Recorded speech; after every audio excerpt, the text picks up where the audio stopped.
Halo teman-teman, Rainer Budiharto, welcome back to my channel tentang inspirasi kehidupan, semua yang bagus yang ingin saya berikan kepada rekan-rekan sekalian. Kali ini saya ingin bahas mengenai resesi. Resesi itu apa dan apakah kita akan terkena resesi? Katanya resesi itu gambarannya di 2023 dan sekarang pun telah terjadi tanda-tandanya. BBM naik harganya dari harga misal Pertalite 7.650 menjadi 10.000. Itu tandanya ada kenaikan harga. Jadi yang ingin saya bahas kali ini adalah apakah resesi itu begitu menakutkan? Apakah kita bisa melewati resesi ini? Apakah kita terdampak resesi ini? Itu pertanyaannya. Jadi apakah resesi ini menakutkan dan cara menghadapinya juga bagaimana? Cara menghadapi resesi ini bagaimana gitu. Apakah resesi itu? Resesi itu adalah gambaran yang paling mudah yang kita bisa ketahui adalah kita mau membeli harga apa-apa diawali dengan mahal, harga-harga naik, inflasi itu dinamakan, harga-harga melambung tinggi. Kalau harga-harga melambung tinggi, balik lagi kemampuan masyarakatnya punya gak kemampuan untuk membeli barang-barang yang telah terjadi inflasi tersebut. Inflasi itu bisa banyak dari sedikit hal menjadi banyak hal dan melebar. Intinya masyarakat punya daya beli gak? Masyarakat kebanyakan, masyarakat secara umum punya daya beli atau tidak nih untuk membeli suatu barang secara mudah. Itu tandanya, itu inflasi apa enggak. Kalau masyarakat daya belinya masih cukup untuk membeli sesuatu di suatu wilayah, masih ya berkecukupan lah ya itu inflasinya masih biasa aja, masih terkendali, masih bisa diatasi kayak gitu. Dan inflasi ini baik yang akan bisa menjadi resesi ini akan berbeda di satu tempat dan di tempat lainnya, di satu bidang dengan bidang lainnya, di satu wilayah, di satu orang dengan orang lainnya. Mau tidak inflasi, mau tidak resesi pun orang yang kesulitan keuangan tetap merasakan resesi kehidupan. Jadi apakah kita perlu khawatir untuk resesi itu? Sebenarnya balik lagi ke diri masing-masing. Apakah kita kehidupan sehari-hari kita serba kesulitan, banyak kesulitan, apa berkecukupan, apa biasa saja kehidupan kita sehari-hari? Itu yang perlu kita pikirin teman-teman. Kalau kita sehari-hari, kehidupan kita sehari-hari masih biasa aja, masih bisa makan cukup, masih bisa cover biaya hidup, masih tidak minta-minta, tidak mengeluh banyak, semua masih bisa lancar, usaha kita masih bisa berjalan, itu yang perlu kita syukuri. Jadi gambarannya resesi itu terjadi bisa diawali oleh inflasi. Inflasi itu harga-harga melambung, daya beli menurun, orang jadi karena mahal jadi nyimpan uang dan banyak orang itu nyimpan uang, makanya perbankan menaikkan suku bunga. Dan itu biasanya diawali dari Bank Sentral Amerika, the Fed, sebutan the Fed kan. Itu bank itu kan biaya hidup di sana kan tinggi kan. Seperti di Amerika, Australia, Singapura misalnya biaya hidup kan tinggi kan. Beda dengan Indonesia yang kita bisa makan di warteg dengan harga masih 10.000 mungkin, masih bisa kan, 8.000 mungkin masih bisa. Kita masih bisa membeli harga-harga murah, kita masih bisa makan kenyang. Itu patut disyukuri teman-teman. Jadi inflasi, resesi di satu tempat dengan wilayah lainnya bisa itu, cuma bisa beda-beda. Cuman yang jadi indikator mungkin dari negara yang maju banget, yang menjadi dolar US dollarnya itu mata uang itu menjadi acuan banyak negara di dunia itu. Kalau itu terdampak takutnya merembet karena harga-harga dipatok dengan dolar biasa. Misalkan nih harga bahan bakar minyak, harga minyak dunia, minyak mentah misal pakai dolar gitu kan, itu kan acuannya dolar kan. Kalau harganya nggak karu-karuan, ya mau nggak mau kan pemerintah mengeluarkan effort, usaha lebih, keuangan lebih untuk bisa membeli itu. Nah setelah pemerintah beli, pemerintah produksi dan distribusiin gitu kan, masyarakat kalau biaya pembeliannya tinggi, dia jual tinggi kan. Masyarakat punya daya beli gak? Itu dia.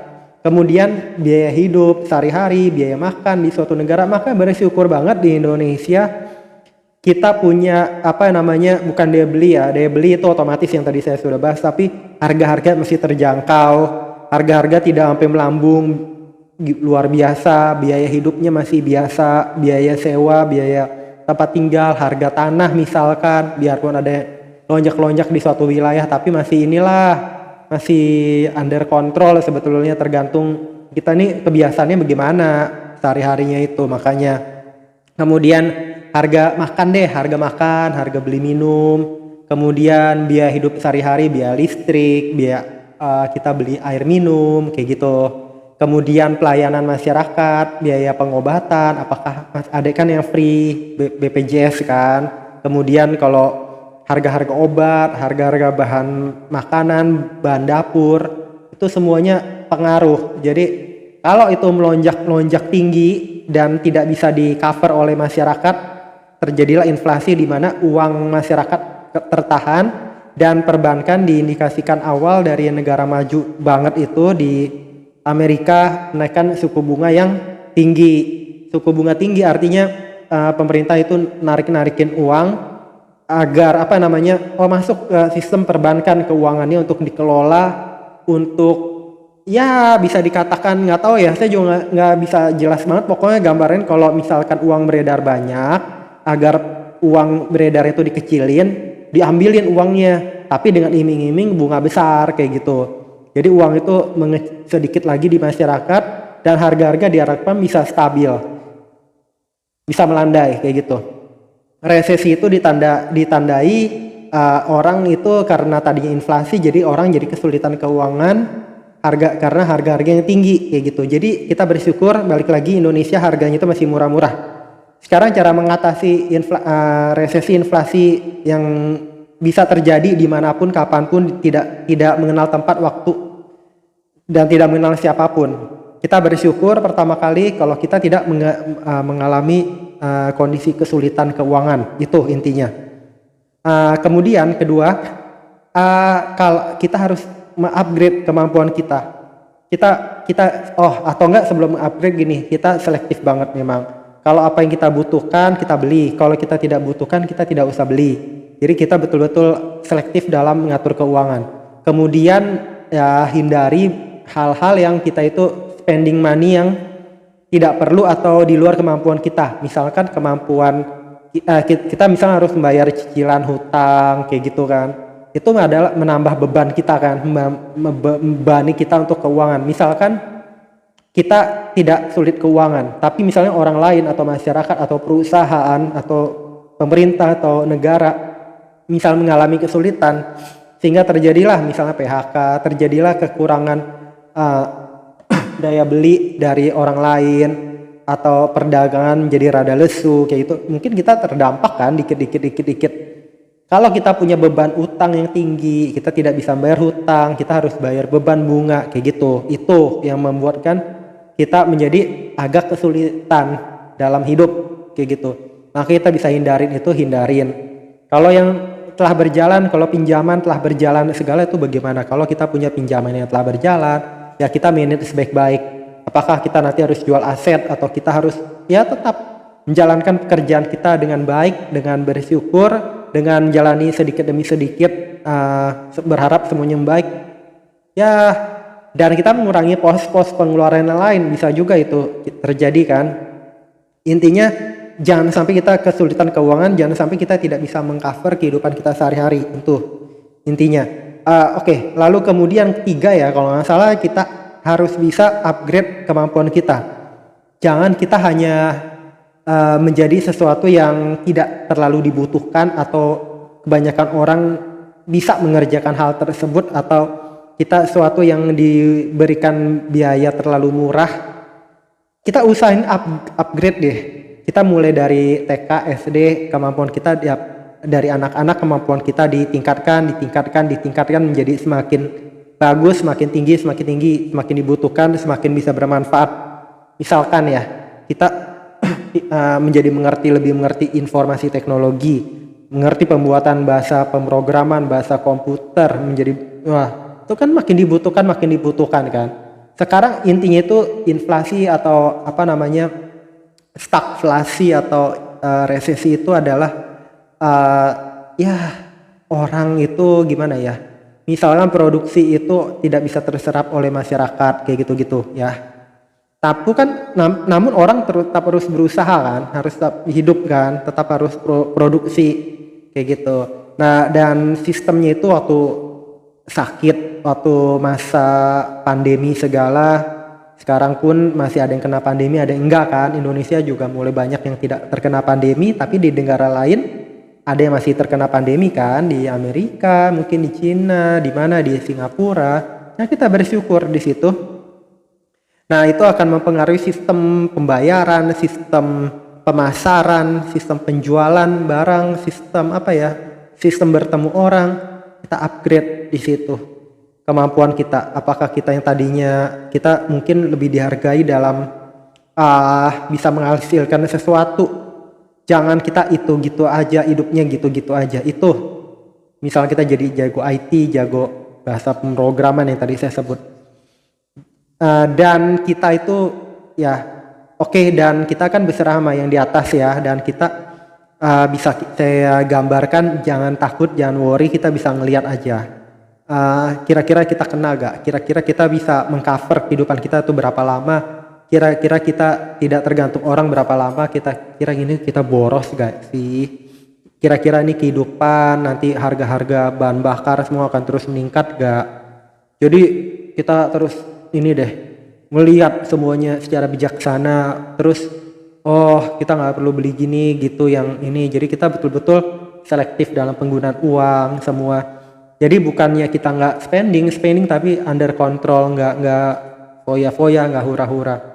Karena kalau sistem keuangan global itu mengalami keruntuhan, kan orang itu misalnya perusahaan itu ada dalam bentuk saham segala kan, saham perusahaan.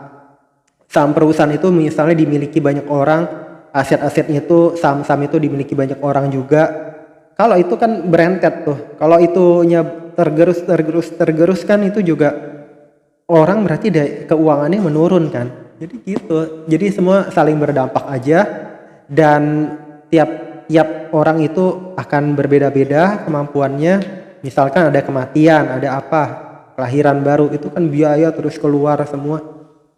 Itu kita upgrade. Misal terus gini, yang perang ini juga pemicu kan, perang yang disengaja oleh Rusia kepada Ukraina kan, itu menyebabkan kekacauan global.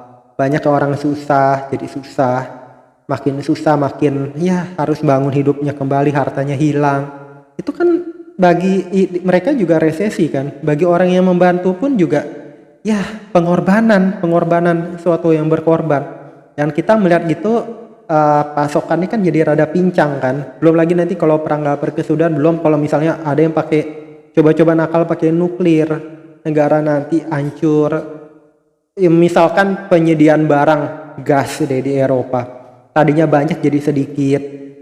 Mau gak mau kan berpengaruh, harga gas jadi meningkat. Kemudian lapangan pekerjaan misalnya menurun.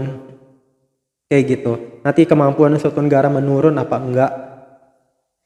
Nanti terdampak, makanya tadi saya bilang contoh-contohnya itu akan kelihatan apakah itu negara masih bisa bayar listrik, bayar gas, bayar pemanas, menyediakan pemanas bagi warga di Eropa contohnya. Nah, di Indonesia bersyukur matahari berlimpah, bersyukurlah kalau kita masih diberikan kesehatan yang berlimpah. Jadi itu banyak faktor teman-teman. Jadi apakah kita perlu takut atau tidak menghadapi resesi yang digembar-gemborkan orang? Kita tidak perlu takut, tapi kita waspada dan kita berhati-hati. Itu aja. Dan kita terus mengupgrade kemampuan kita untuk menjadi semakin pintar, makin smart, makin dibutuhkan, makin bisa membantu banyak orang, makin bisa memulihkan keadaan, menjadi perekonomian menjadi lebih baik, bangun kehidupan masyarakat lebih baik. Jadi kita menghindari keributan, kita menjaga kehidupan lebih bahagia antara sesama, saling membantu, saling berbagi, banyak macam-macam bisa kita lakukan. Kemudian kita misal megang uang tidak diambur-amburkan. Nih sekarang ini per tanggal berapa? 21 Oktober 2022 ya. Itu harga rupiah terhadap dolar di 16.500 rupiah. Itu tinggi, melampaui 15.600 kalau nggak salah. Jadi melampaui batas ambang 15.000 kalau nggak salah ya.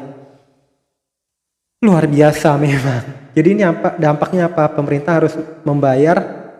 Ini resesi terjadi, inflasi, ya semuanya pokoknya. Pemerintah harus menggelar uang lebih banyak untuk bayar utang-utang, yang membayar ekspor, membayar apa. Sama dolar yang diterima juga lebih tinggi kan, nilai rupiah yang itu makin tinggi. Tapi kan dampaknya itu kita hidup tidak sendiri, kita hidup di dunia yang beramai-ramai ini kan, saling membutuhkan. Jadi apa ya?